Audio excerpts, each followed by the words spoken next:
Professor अखिल स्वामी, मैं दो चीजें आपसे कर लूं। कल एक आज सुबह खबर आई कि मोदी जी का एक वीडियो था पेपर लीक को लेकर, वो मेटा ने उसको हटा दिया, रोक दिया। उसके बाद पता लगा सरकार बहुत गुस्से में है, सरकार ने सब ग्लोबल हेड और किसको इसको बुला लिया। लेकिन ऐसा बताया जा रहा है कि असली मामला यह था कि जो पेपर लीक से मिलते के से रिलेटेड वीडियो थे वो सबके हटाए जाने का आदेश हुआ था। अब उस लपेटे में मोदी जी भी आ गए, उसको क्या पता कि ये मोदी जी का है कि किसका है किसका नहीं है। जनरली वो वहां से सफाई कर रहे हैं कि इस तरह के वीडियो हटे। तो एक तो ये रेफरेंस के लिए था, लेकिन मेरा जो मूल प्रश्न है वो मैं जरा आपसे बता दूं। अपराजिता सारंगी हैं, बीजेपी की एमपी हैं, उनकी बेटी है अर्चिता। भयंकर पोस्ट लिखी, ठीक से डट के खबर ली, इस देश के नौजवान और छात्रों के साथ खड़ी हुई और अपनी पोस्ट में लिखा कि मैं जानती हूं कि मेरी मां के ऊपर बहुत प्रेशर डालेंगे बीजेपी वाले इस पोस्ट को हटाने के लिए, लेकिन मैं हटाऊंगी नहीं। एक असम के एक मंत्री हैं केशव महंता, उनकी लड़की है दिवसा, उसने खूब ठीक से छात्रों के साथ खड़ी हुई, उसको ये कष्ट है। और वहां पे हेमंता बिस्वा सरकार ने कहा कि अरे बच्चे की उससे माँ बाप से क्या लेना देना, बच्चों ने लिखा है, उसको मामला रखा। और तीसरी और जो सबसे महत्वपूर्ण खबर है वो है धर्मेंद्र प्रधान की बेटी है नैमिषा। नैमिषा का इंस्टा अकाउंट उसने अपने को अलग कर लिया था, उसको बंद कर दिया, क्योंकि इतने पोस्ट आ रहे थे कि अपने पापा से कहो कि बंद करें, वो ये सब आ रहा था, ट्रोल हो रही थी।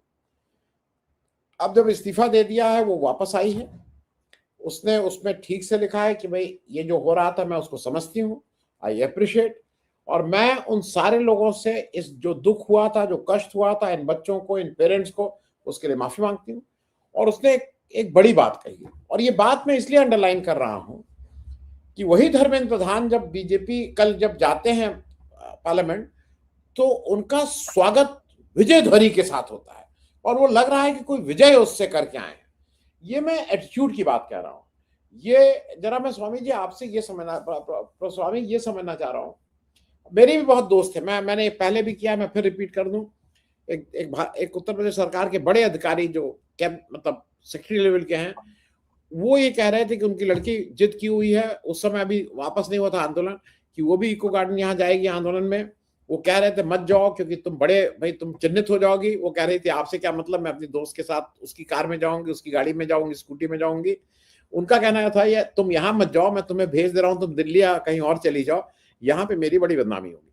मेरा कहना यह है कि कभी कभी मुझे ऐसा लगता है कि जब देश और राष्ट्र की बात आती है तो शायद हमें इन बच्चों से सीखने की अब जरूरत आ गई है। हम लोग शायद अजीब सी बात करते हैं, इसको बुरा लगेगा, उसको बुरा लगेगा, लेकिन अगर धर्मेंद्र प्रधान की लड़की नैमिषा में ये मॉरल राइट है तो we must acknowledge that also.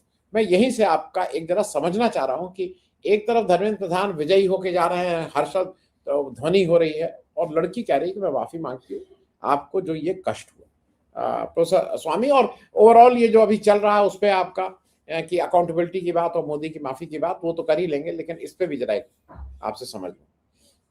जय संविधान। देखिए, वास्तविकता ये है कि हर ग्रुप का एक पीयर प्रेशर होता है, पीयर ग्रुप होता है, और मानी बात है कि जो बच्चों का, क्योंकि मैं इलाहाबाद में जब पढ़ता था जीआईसी इलाहाबाद में, तो एचएन बहुगुणा साहब का बेटा शेखर बहुगुणा मेरा क्लास फेलो था, तो मैंने उसकी मनोस्थिति को देखा था, क्योंकि हम लोग समाजवादी योजन सभा के थे, वो कांग्रेस के थे।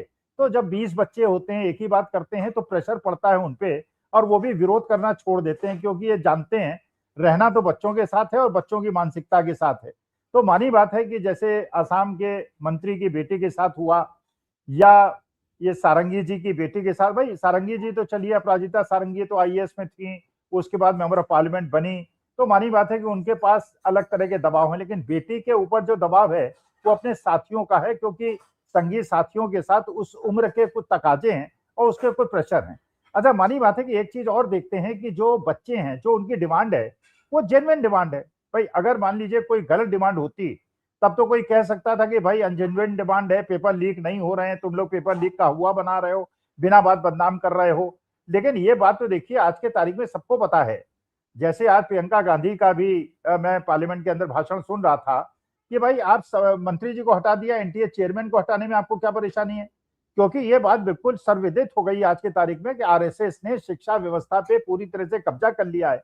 और वो जो ऐसे लोग जो कि आरएसएस के प्रभाव मंडल में नहीं है, या जिनके पास पैसा है नहीं है, वो मानी बात है, इन कॉम्पिटेटिव एग्जाम में आगे नहीं बढ़ सकते और पेपर लीक करा के पैसे का पूरा एक भंडार इन्होंने स्थापित कर लिया, जिसमें बड़ी बड़ी बिल्डिंग्स बन रही हैं, ऑफिस बन रहे हैं और सारी चीजें बन रही हैं।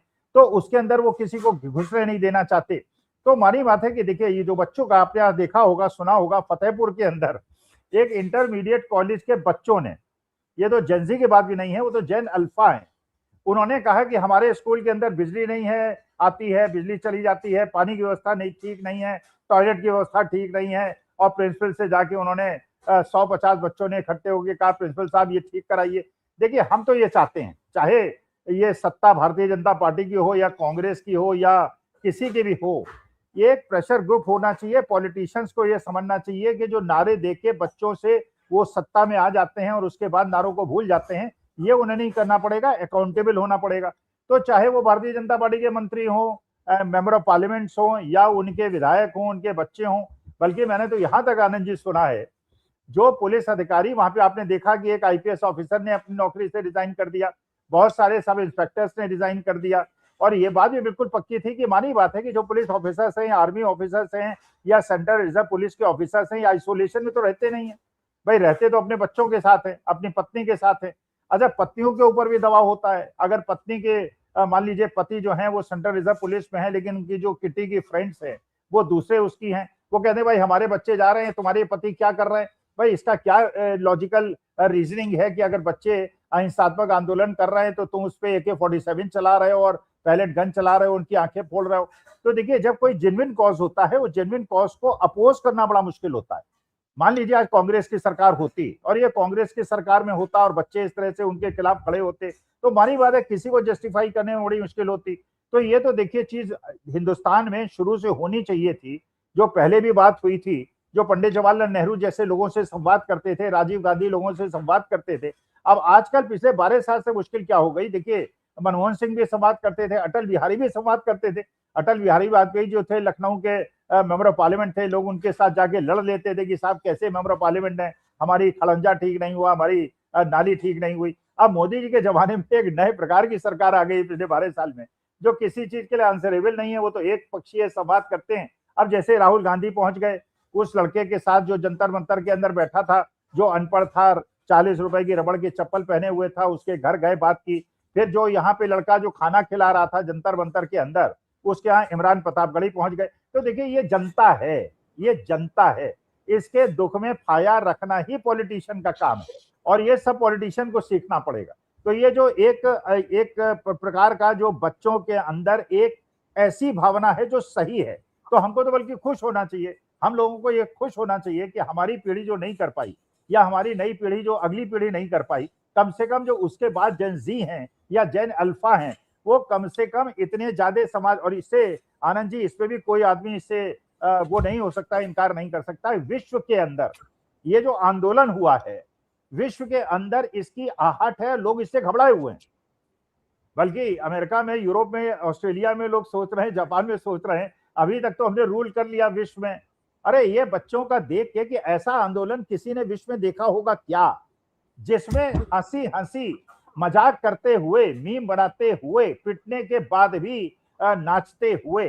तो उन्होंने कहा भाई इस प्रकार का आंदोलन तो महात्मा गांधी ने भी कल्पना नहीं की थी होता। वो तो जाके बैठ जाते थे, ये बच्चे तो गाना गाते हैं, तो रेन डांस करते हैं, ये तो बैरियर को उठा के दौड़ लेते हैं, कहते हैं कि पुलिस अंकल कि आपके पास पानी कमी हो गई है, गर्मी बहुत हो रही है, जरा पानी का छिड़काव हमारे ऊपर कर दीजिए। तो एक प्रकार का नया आंदोलन है। तो भारत ने एक दिशा दिखाई है और इसके बाद जब ये सहमति हो गई थी कि बच्चों को छोड़ दिया जाएगा, उसके बाद उनपे बिहार के अंदर आपने देखा हॉस्टल में घुस घुस के, घर के अंदर घुस घुस के, फिर आपने देखा होगा एक थाने के अंदर 6-7 बच्चे अंदर खड़े हुए हैं 15-16 साल के, उनकी माएं आ रही हैं, अपने बच्चे को देख के रोने लगती हैं। तो वही डायलॉग बच्चा अंदर से बोलता है जो सरदार भगत सिंह ने बोला था, मां रो मत, उधर चली जाओ, चुपचाप चली जाओ, हम लोग जो है अपने मकसद के लिए हमें कामयाब होना है।